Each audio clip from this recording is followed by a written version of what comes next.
so I don't forget to turn it on once I get going.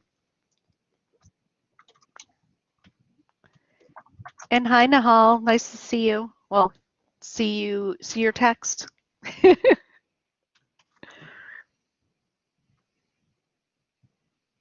Thank you. Hello, everyone. Hi.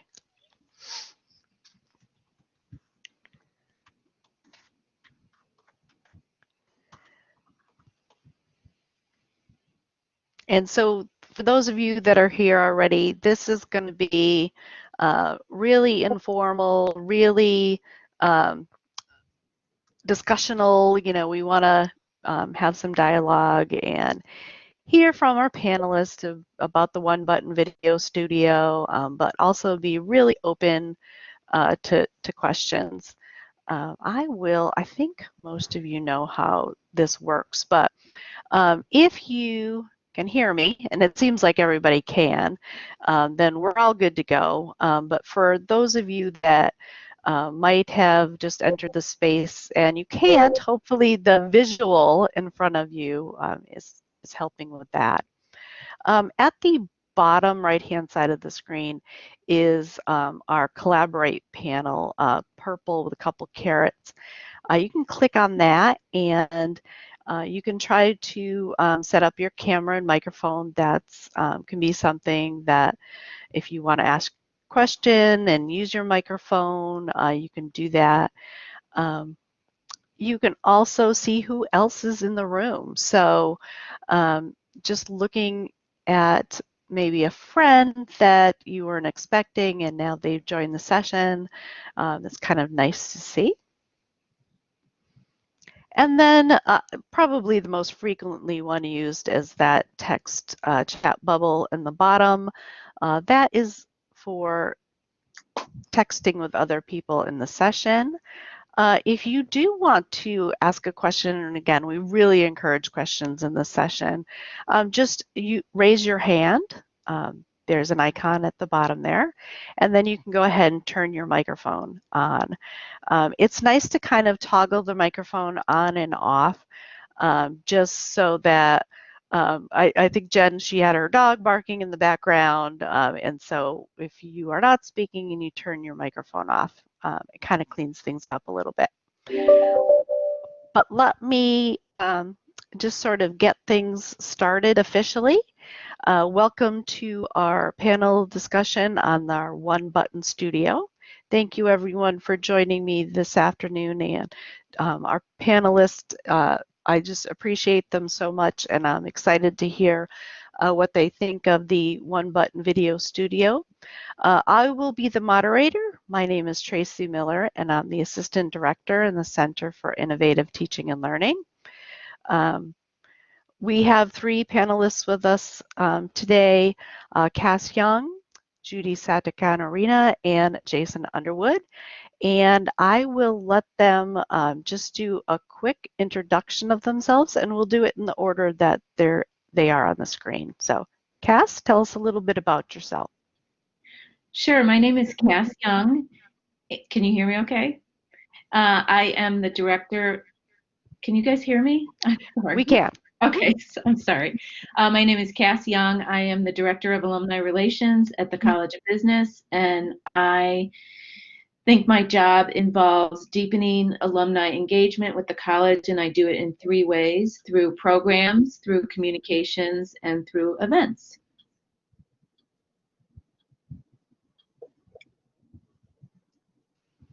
All right, go ahead, Judy.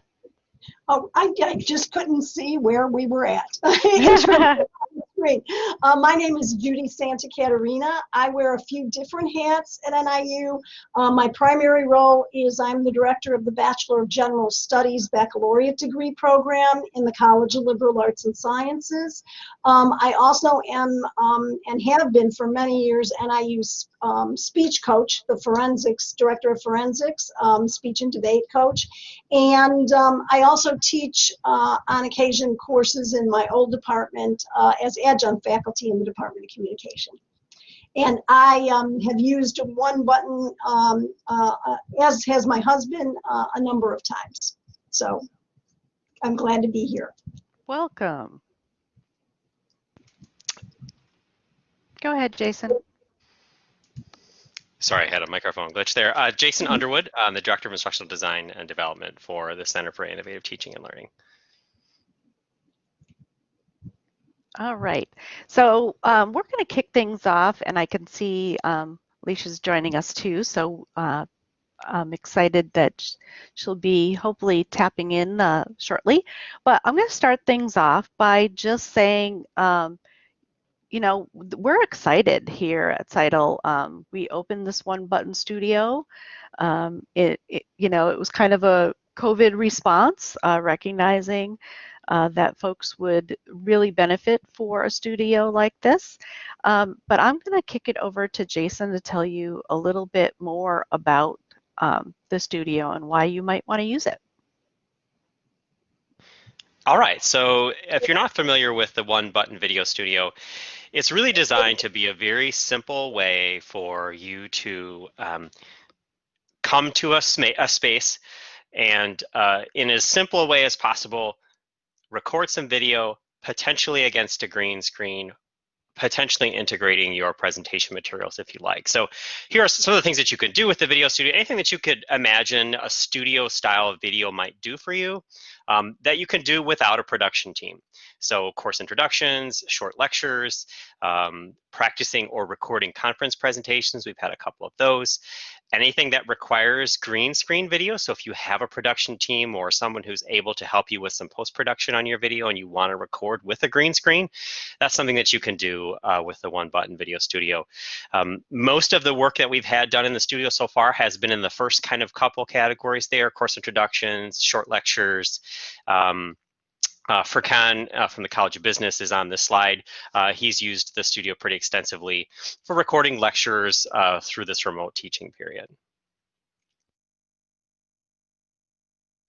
This is the layout for the One Button Video Studio. So there are several models for the One Button Video Studio. We went with a sort of pre-configured model from a vendor. Jen Howard, actually, who's here today, she was the lead of our technical team doing the planning and implementation for the studio. Basically, the way this studio works, and we'll show you a couple pictures. I know those of you who have been to the studio have seen it. It's really very simple. It's a cart with 2 PCs, 2 screens, a couple of studio lights, and a foot switch. It's really meant to be a really simple experience. Some of the features, I've mentioned some of these already, automated one button recording. So there really is just one button.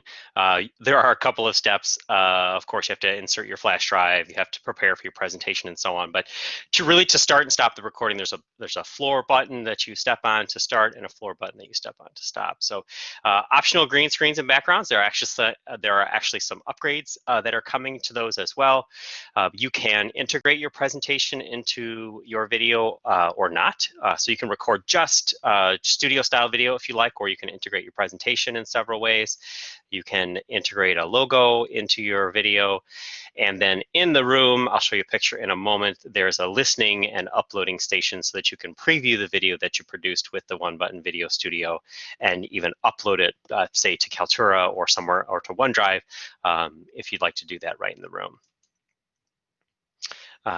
A couple of pictures from inside the room. This is inside of our building, the Center for Innovative Teaching and Learning.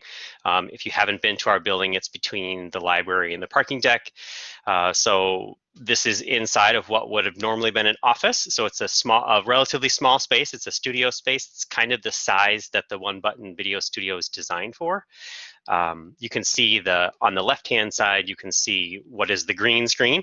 It's actually gray, but there's a special light that is part of the camera that provides that green screen effect. You can see in the left hand, it's a little small, but you can see in the left-hand picture the red button on the floor that starts and stops the recording. There's also a black line on the floor that gives you sort of the best spot to stand for the focus for the camera. The camera does have autofocus, so you can move around, but there is sort of an ideal spot, and so we've marked that out on the floor.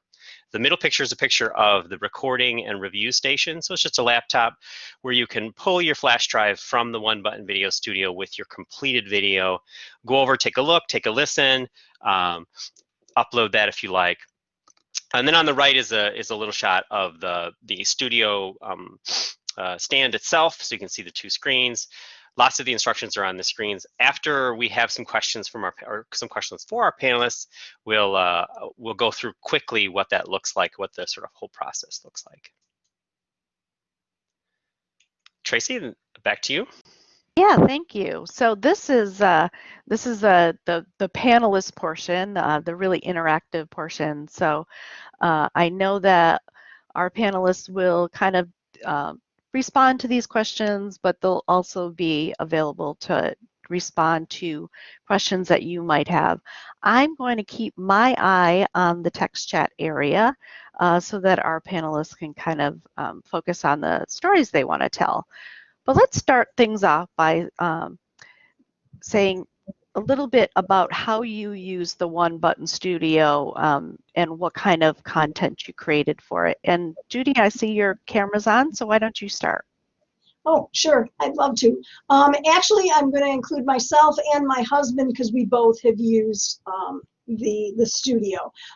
It first came to my attention. I was asking, as I constantly am, for Jen's expertise because I was working on what I wanted to do for my BGS students since they did not have a graduation, was I wanted to provide a little recognition ceremony for my 30 graduates from May.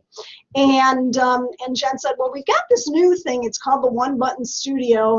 And so I went over there and was delighted with the format. So I was able to combine to go over to the studio and design a recognition ceremony that included PowerPoint, but it also included me doing a little bit of a commencement speech. It included, you know, pomp and circumstance at the beginning and then the Husky Fight song at the end. And I was just amazed at how simple it was to use, how helpful Jen was, because I would never have gotten through this if it wasn't for her. And also, at that point in time, this was in May, how safe an environment it was, which was very important to me. I care for an elderly father, and so I've been very, very careful in terms of protocol. What I loved about it was that I was able to move around. I felt much more at home. I'm much more, if any of you have ever been to any of my workshops, I'm moving around. I try to make it as interactive as I possibly can. And this format, I felt the most comfortable with. So I used it twice for two different presentations that I did, one for my May grads, one for my August grads, and I'm going to do it again in December. My husband really likes the format. He's very used to this. He had his own television show, so he feels very comfortable in the studio.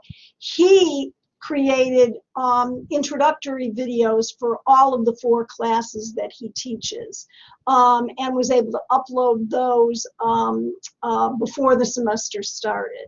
And so I just, there was a comfort level and at the same time a very professional level that I felt when I was in the studio. So that was what we used the One Button for. Great, thanks for sharing all that. Cass, how did you use it? So, as the Director of Alumni Relations for the College of Business, we are trying to engage younger alumni to connect back with their alma mater. And we thought of going into junior and senior classrooms to actually give them an overview of what alumni relations is, what I do, and how they can connect back with the university or their college after they graduate. So I went into the One Button Studio to record a PowerPoint presentation that I had done over the summer so I could show it in classes, virtual classrooms. And that's how I used it. I probably had 25 or 30 slides. I was in the studio for maybe a half an hour, 45 minutes. It was so easy to use. The one caveat that I would have is bring 2 thumb drives. I brought 1 thumb drive with my PowerPoint on it, but I needed another one to record the whole session. But whoever was working there just downloaded my PowerPoint to the hard drive, and then I used my thumb drive to record everything. So it wasn't a big deal. I also did a couple of takes on the beginning and a couple of takes on the end because I didn't really like the way I was looking. But I was able to bring those thumb drives back to my Mac and did some simple editing. I mean, it was so easy. I added an intro and an outro so it would be brand compliant. The one other thing that I would recommend is a background. I didn't use the background, so I think it was just a gray background. And as I look at it now, I really wish I would have used an overview of the university or something more engaging. But I can tell you it was very simple to use. The College of Business is now looking to get one within our building. It's just a great resource to make things look more professional and engaging. That's great. And that's actually a nice segue. Maybe Judy can talk a little bit about her ease of use. You know, Cass, you were describing how easy it was to use. Did you have that same experience, Judy? Yes, I did. Jen kind of walked me through initially before I had, did the actual recording. And what I liked so much about it, I find that in teams sometimes my frustration is presenting and sharing your screen, but then you can't see yourself, and it's very different from being in a classroom face to face. This was very much like I was in my classroom, to be able to see the PowerPoint on the monitor, to refer back to it, to see myself when I was maybe moving off camera or whatever. I found it was very, very easy to use. Jen and I had initially had a little bit of a problem, and I'm glad that Cass brought up the idea of the jump drive. My jump drive was too small, and we had, it was a cheap old jump drive, and so we had to do another take. And actually, I was very grateful for that, because some of the mistakes that I saw in the first one, I was able to take care of in the second one. But then uploading it, and I want to tell you that if anybody is, technologically challenged, oh God help you, it's me. I just have a fear, and my skills are abysmal. But this was, Jen gave me the step-by-step. This is how you upload it to Kaltura, and then this is how we put it so that your BGS students can watch it. It allayed all my fears about technology, but I also felt that for me and my presentation style, it really was better than Zoom, than Teams, than any other kind of thing I could use. And so I can't say enough about it. One of the things we're also hoping to use it for is for the speech team in terms of doing some recruiting videos. That sounds awesome. So you both brought up the flash drive issue. So I'm wondering if Jen or Jason can give some tips when selecting your flash drives to bring with.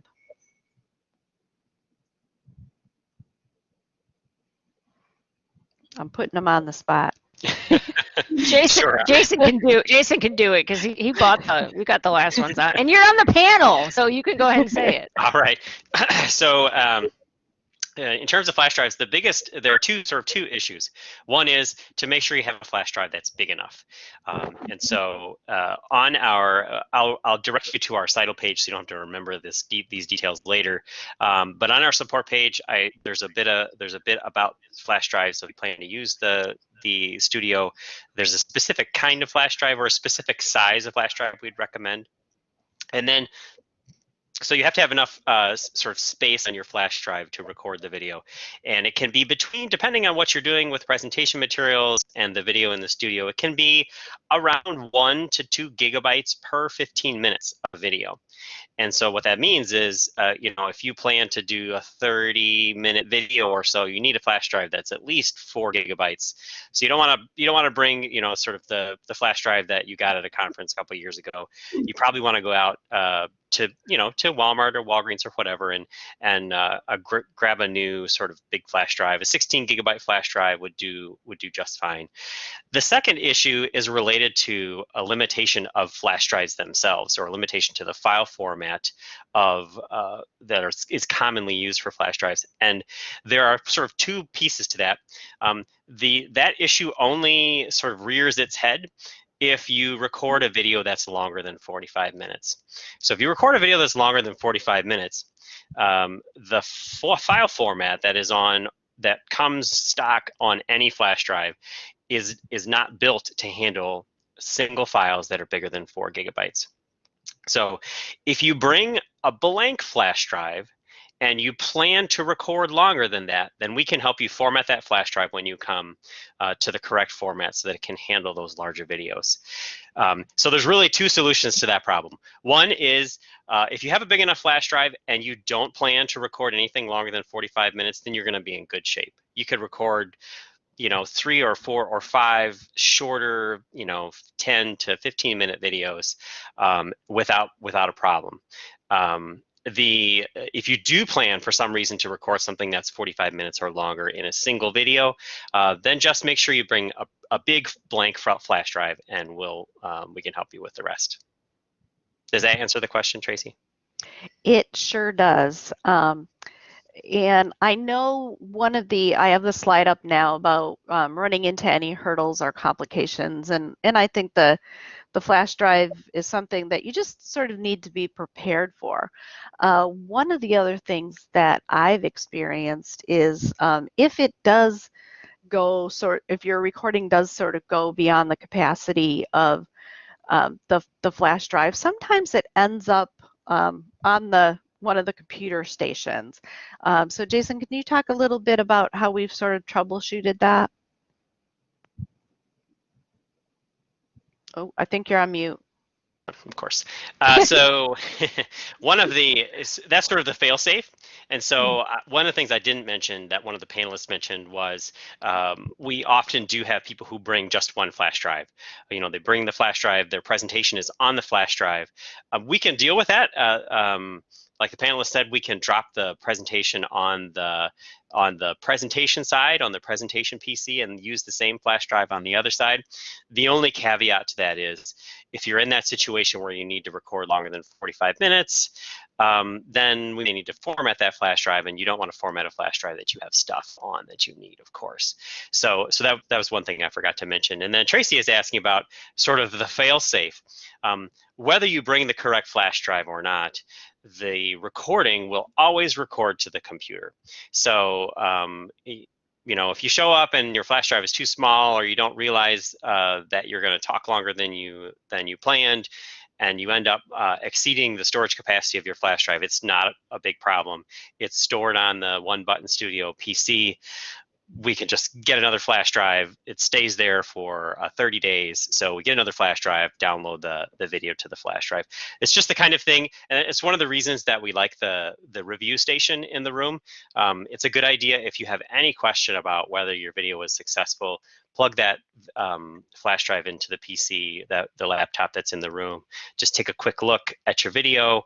And then, of course, at least currently, and we'll get into this in a minute, but but visits to the One Button Video Studio are by appointment, and there'll be one of us will be there. One of the CITL staff members will be there to help you. So we can help you through any of those. If you have any question about whether it worked right, we can take a look at the video for you. And if something went wrong, we can help you fix it. We're hoping, famous, I'm sure the phrase we'll hear 1,000 times between now and then, whenever that is, when things get back to normal. When things get back to normal, we'd someday like to have a situation where you can reserve a One Button Video Studio, either here in our center or in a couple of other spots on campus where there are talks to create a new one. And maybe not need assistance at all. Maybe reserve the room, access the room, record your video, and sort of only interact with the staff member if you have a problem. So, Tracy, did that answer your question? Yeah, it sure did. But I Okay. want to make sure that I give other folks a chance to ask questions. So our participants today, feel free to raise your hand, turn your microphone on, add something to the text chat area, anything that maybe you could use some clarity on, or something maybe that you thought you would use the studio for, and now you'd like to ask the panelists if it would be appropriate. But I don't want to assume that we've covered all the hurdles and complications. So Judy or Cass, if you have anything additional to add about something that maybe you would have done differently, or something that you expected might have gone a different way, now's the time. This is Cass. I was just going to say that I work for a very visionary, innovative dean in the College of Business, Balaji Rajagopalan, and he wants to do more and more and more and more videos for the alumni newsletter, for promotional material. And Jen has done some great work for us years ago when I first started 9 years ago. And we always seem to run into resource issues with Marcom team and getting videos and cameras to help us with some of these smaller projects. So this One Button Studio is a great, resource to do some of those smaller, maybe dean updates or videos that I'm being asked to do. So that's just what I wanted to add. I also think that it has potential, and again, maybe in the future when we're back to some sense of normalcy, but for our students, for example, all our speech tournaments now are online. Students record themselves and then hand in their speeches, and many of them are doing that through the, in their room, in their dorm room, or if they're at home.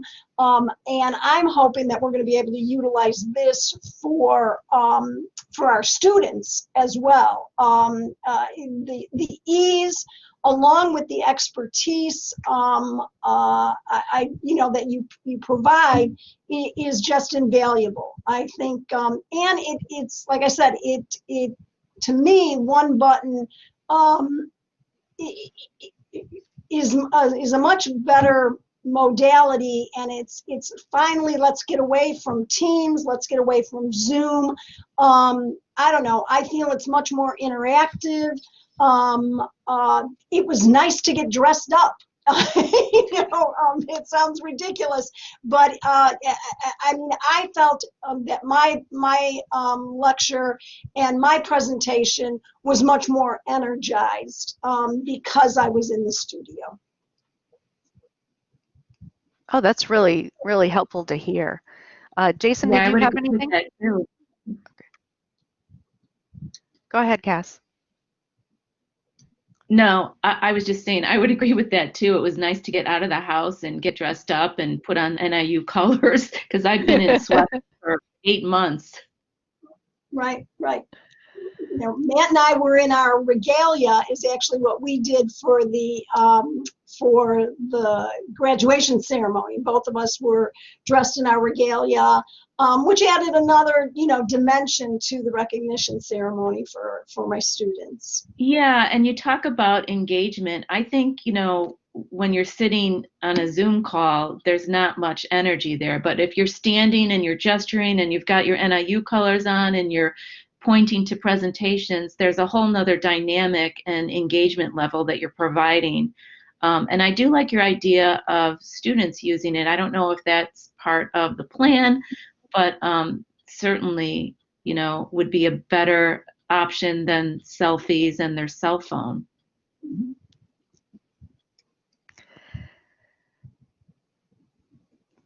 Yeah, so I think right now, it's not that we would like turn the students down to using the studio. I think we're just kind of limiting at this point because of COVID restrictions and having a low percentage of people in the office and even staggering sessions apart from each other so that the room can be ventilated and washed down and things like that. But I know it's definitely something that the library is interested in, is having more studio use, and imagining the College of Business also probably has a similar desire for having students be able to use it. We are actually building a creativity lab, and I think we're sourcing out some video equipment and lighting and editing. We had a big donor who supported the creativity lab because, like I said, our dean just really wants to move us forward into, the next generation and, help students, I guess, and be prepared to leave the university and be prepared to work in the business world, knowing a lot of the technology and data analytics and all that. And I think that's a very interesting point. As much as, I kind of am kicking and screaming going into this, and as a communication person, I don't think anything can ever take the place of face-to-face. I think that if we're looking for any kind of positives from, the pandemic, this has opened up, some new technologies with new possibilities that some people may feel even more comfortable with. And I think that professionally, I think at least for the next year, for example, interviews are all going to be done, in a virtual kind of setting. And this might be a way to send, a virtual kind of resume or a live resume to potential employers. So I think that, the possibilities here are endless. And for somebody, as I said, who, has gone into this with so much anxiety and reticence about, what is this going to be like? I don't feel comfortable with the technology. All those fears were really allayed. And the other thing is, again, I can't stress enough how proactive and conscientious the studio was with regard to every safety protocol. I mean, we must have gone through, I don't know how much hand sanitizer. I had 3 masks on. It was really, I felt very, very safe. Judy, I'm wondering if you could expand on the idea of how engaged you felt in the studio, and I'm going to tell you why. I spoke with someone recently about how they just couldn't do their lectures, their presentations the same way when they were sort of talking into a vacuum. So how did this feel different for you than, sitting behind your desk at home and talking to your laptop? Right. I think, it's as simple, this may sound very, basic, but I think part of it was you are in a new environment. You're not sitting in your office or in your office at home or your basement or wherever. Secondly, the ability to move around, to take a few steps. Granted, it's not what I usually do because I'm always interacting, but to really kind of move with regard to being able to use the space. And then I think you seeing yourself on the monitor there, knowing, okay, I'm going to look into the camera and kind of, make eye contact. The other thing that I did was I had my husband there as well. And so, I just felt as if the different environment, non-verbally being able to get up and move and gesture and not have to worry about, oh, am I in line with the camera here? Are they seeing me? And also kind of getting a long shot as opposed to a talking head. Those seem like very, very simple kinds of things, but it made a remarkable difference in terms of not only the presentation itself, but I think all the aspects of nonverbal, I was able to finally kind of utilize and felt much more realistic as opposed to the talking head. I like to gesture, as you can see now. I was able to do that. I was able to use some subtle nonverbal, moving in, moving back. I felt my voice was much more animated. The other thing is, when you're sitting down, you're not able to project as well. Whereas if you're standing up, you're able to use the diaphragm, the voice, you're able to use your voice a lot more. So I think all those aspects were much more realistic, and it's a venue I felt much more comfortable with. Yeah, really good points. So another hurdle or something that I experienced with one of the folks that I helped out was they felt like they might want to move the microphone or the lighting, and that's not the idea. The idea is that it's sort of fixed in the proper spot in order to have an easy production, but also a high quality production. So did either of you have any desire, I guess, to move any of the equipment, or did you find that when you went back and watched the recording that there was something lacking? This is Cass. For me, one thing that I did like was the countdown. So you hit the button on the floor, and I recall, this was a long time ago, that it counted down 5, 4, 3, 2, 1, go. So that was helpful. I didn't care too much about the lighting or the placement of the microphone. I trusted that it was in the right place. And for me, this is not like a, movie set where everything needs to be perfect. It was just a tool to communicate my messages to juniors and seniors about the importance of alumni relations. I am sorry that I didn't put a background behind me because it was a very flat. Was it gray, Jason, or is it a green screen? I can't recall. It looked flat to me, and I'm like, darn it, I wish I would have. And if there's a way that I can go back and insert a picture behind, I would do that.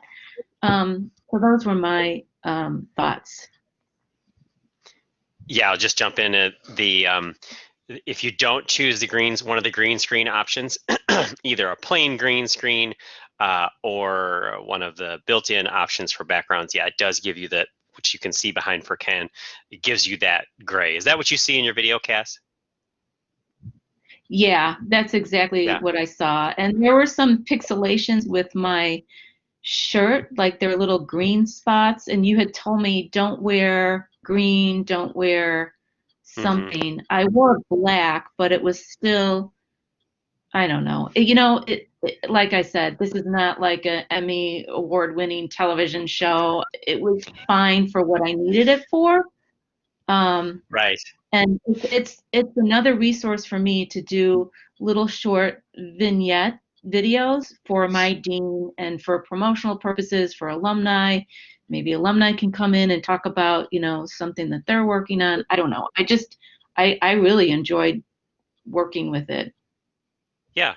Well, Cass, depending on what your future use of those videos are, why don't you just get in touch with Jen about, there may be something you can do with that gray. Gray as a background is not as good as green as a background for post-production. But if, depending on how and how much you plan to use those other videos, why don't you get in touch with Jen and see if she has some ideas for you. Sure, will do. And so Cass also mentioned, and so I'll just mention as well, there are some things you want to be careful about in terms of clothing. The recommendations are on the page that I included in the chat there, but you obviously want to avoid green. Green is the color that the studio uses to provide that green screen effect. But there are also some, grays are sometimes problematic because a lot of gray materials have sort of lots of colors in them, and so you get some of that pixelation, some of that little sparkles across the clothing that you'll see. So blacks are usually good. The cleaner the black, the better. Most solid colors are fine. So some of the recommendations we have on that page, you probably want to avoid patterns and certainly greens and grays.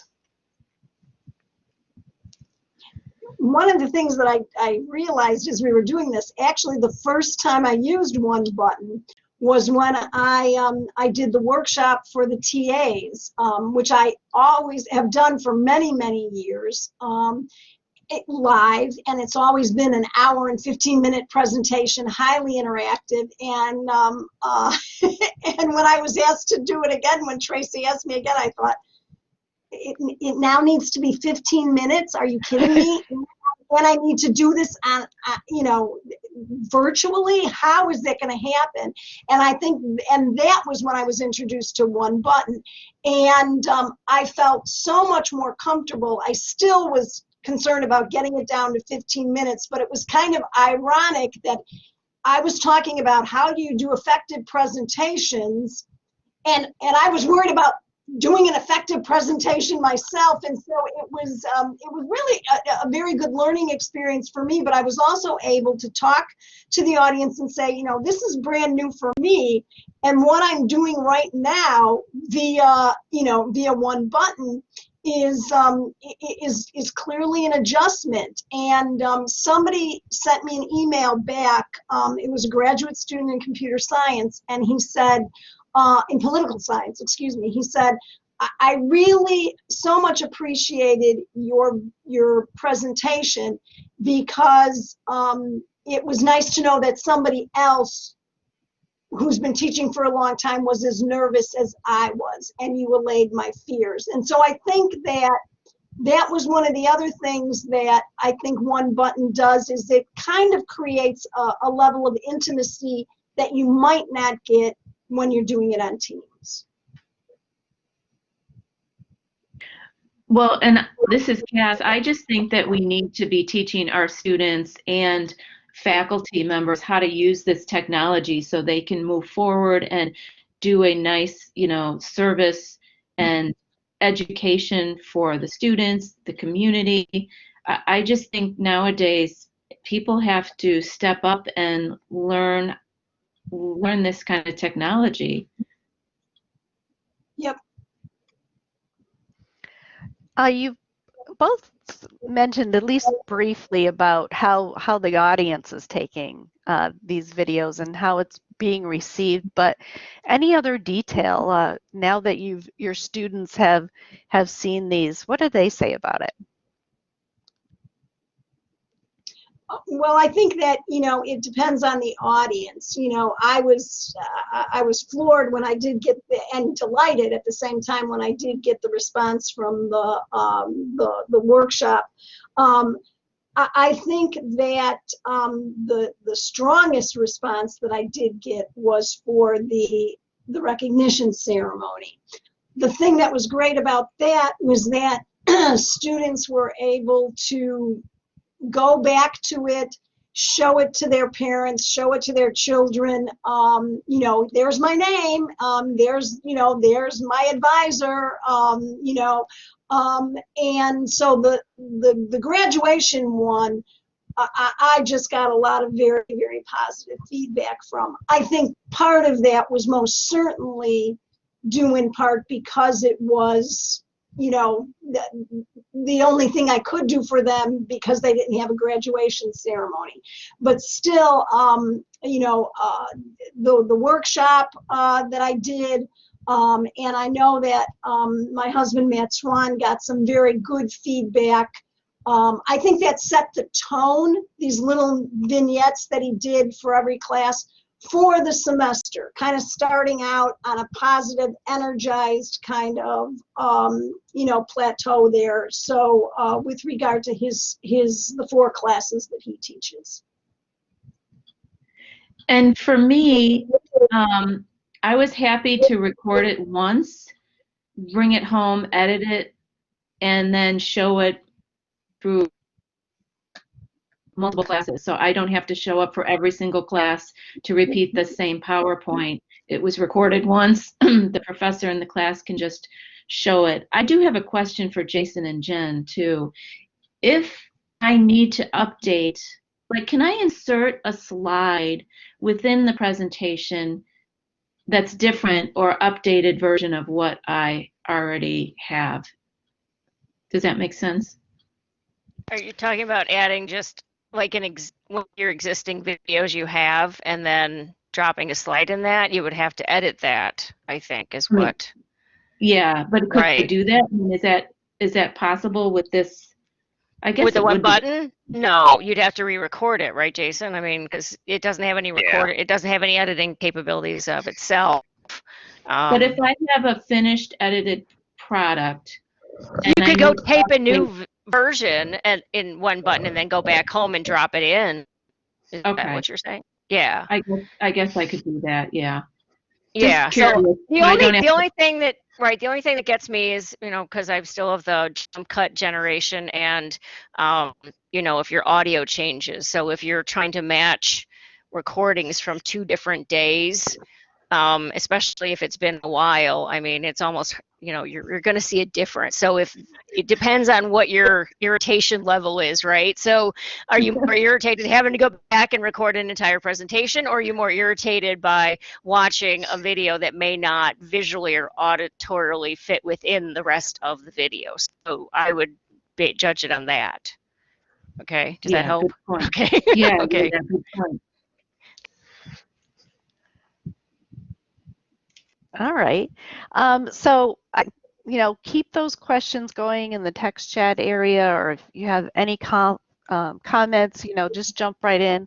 But I'm going to let Jason talk a little bit more about what you should do to sort of prepare for your visit and how things work.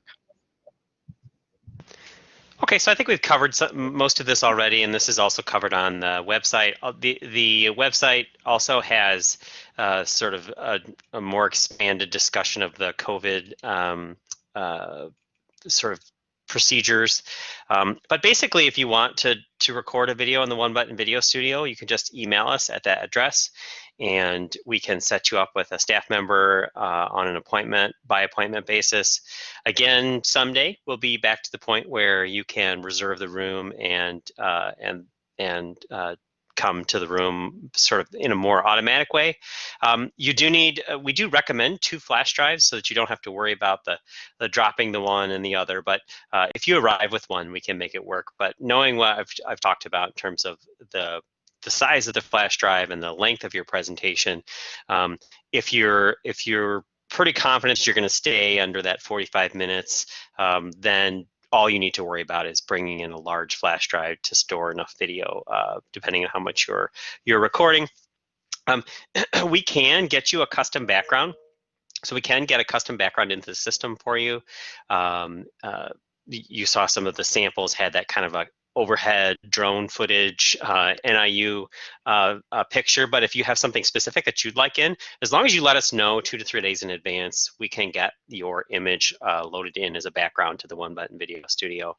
The COVID guidelines are as you would expect on campus. It is a small room, and so that does affect how we can sort of assist you once you're in the room. We don't really want to spend a lot of time in the room together. So we usually sort of have a briefing outside of the room, talk about how things work. You know, obviously if you need assistance in the room, you know, we can sort of swap places, but we'll do our best to give you all the support that you need. Okay. Yeah, so Zoe had a question about the number of backgrounds. So yeah, so they actually an update. The three backgrounds was sort of the limit up until a few weeks ago. So there was an update that allows us to have many more. So we're going to be loading some more stock backgrounds. But if you have a specific background in mind, you know, again, recognizing that this isn't a multi-million-dollar studio, you know, so you will always, you know, you can't expect that there wouldn't be those little pixelations, and sometimes there's a little bit of a green hue along the side of your face, or, you know, things like that do appear. So, but we're happy to insert a background for you, and if you suggest a background that we don't think would work very well in the studio, we would tell you that as well. Tracy, you want me to just run through the quick steps here? Yeah, that sounds great. Okay, all right, so these steps are things that we would run through with you if we meet you there, but just to give you an idea how it works, you access the room. On the left-hand side is the port for your presentation flash drive, and the right-hand side is the port where your video will be stored. If you're using a presentation, you're going to load it up using the keyboard and mouse on that left-hand monitor that you can just see at the top of this image. You'll configure your presentation using the button panel. So again, we can assist you with this in, you know, once things are off and running. If there's another setup in the College of Business, or potentially in the library, you know, you may be doing this on your own. So these are the buttons that you need. You can turn the logo on and off at the top left. You can turn the background images on or off in the bottom left, and then the location of the presentation integrated into the video is on the right-hand side of the button panel. And those are all toggle switches. So you press once to turn the feature on and once to turn it off.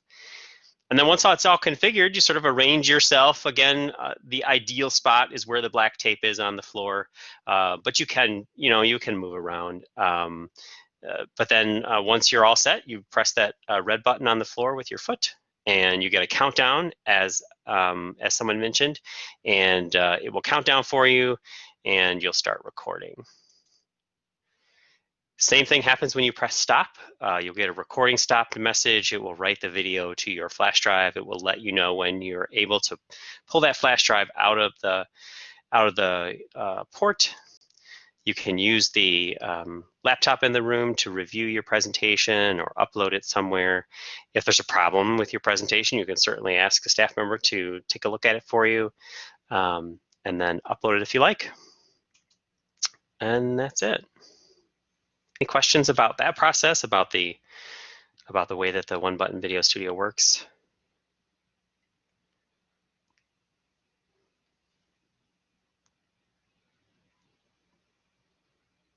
Well, we'll see if any questions come in, but it is kind of the free-for-all time. So if anyone has any questions or comments, just chime in.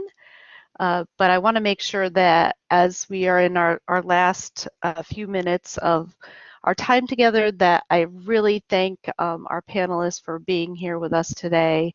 I really appreciate everything that you shared with us, and thank you for our participants staying engaged, and we're really excited about the studio. And again, once things become our new normal, you know, having more folks in there and being able to connect with everyone again. So any final comments? You're welcome. Any final comments?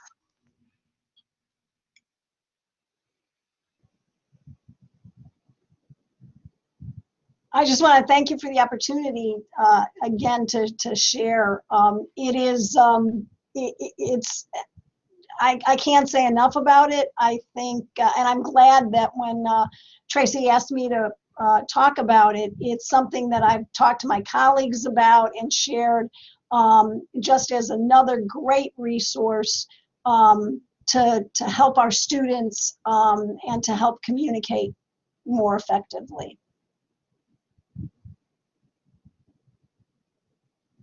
Yeah, absolutely. Well, we can hang out for a couple more minutes in case someone's has a burning question, but I'm going to turn the recording off for now. And